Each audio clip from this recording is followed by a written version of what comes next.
Hi అండి. Rajma rice చూద్దామా? చేసుకోవటం చాలా ఈజీ. టేస్ట్ మాత్రం చాలా టేస్టీగా ఉంది. ఎంత బాగుందంటే అసలు తిని చూశాను, ఇంకోసారి తినాలనిపించే అంత టేస్ట్ ఉంది. ఏం లేదండి, రాజ్మాని ముందు నానబెట్టుకోవాలి. ముందు రోజు నైటు దాన్ని కడిగి కుక్కర్లో ఉడకబెట్టుకోవాలి. కొంచెం ఎక్కువ విజిల్స్ రావాలండి. మనం అన్ని పప్పులకి 2, 3 రానిస్తాం కదా, దీనికి 5, 6 రావాలి. తర్వాత ఆయిల్ వేడయ్యాక గరం మసాలా వేసుకొని, కొంచెం పచ్చిమిర్చి ఎక్కువ వేసుకోండి, స్పైసీగా బాగుంటుంది. ఇంక ఇందులో ఏమీ వేయట్లేదు, మనం ఉడకపెట్టిన రాజ్మా,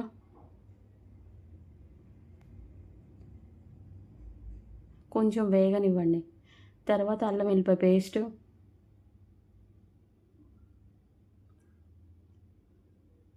వేగాక ఆ రాజ్మా ఉడకబెట్టుకున్న వాటర్ ఉన్నాయండి, అవి కూడా ఇందులో వేసేయండి.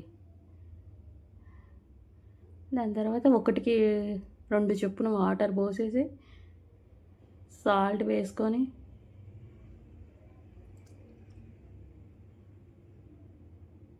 కొంచెం వేడయ్యాక రైస్ వేసుకొని, ఇక మామూలుగా అన్నీ చేసినట్టే ఇది కూడా చేసేయటమే, ఉడికియటమే. కానీ టేస్ట్ మాత్రం అసలుకి చాలా చాలా బాగుంది. నేను ఫస్ట్ టైం ట్రై చేశాను ఇది, కానీ టేస్ట్ మాత్రం చాలా బాగుంది. మీకు లంచ్ బాక్సులలోకి వాటిలోకి అన్నిటికీ యూజ్ అవుతుంది ఇది. టేస్ట్కి టేస్ట్ ఉంది, హెల్త్కి హెల్త్ ఉంది కదా.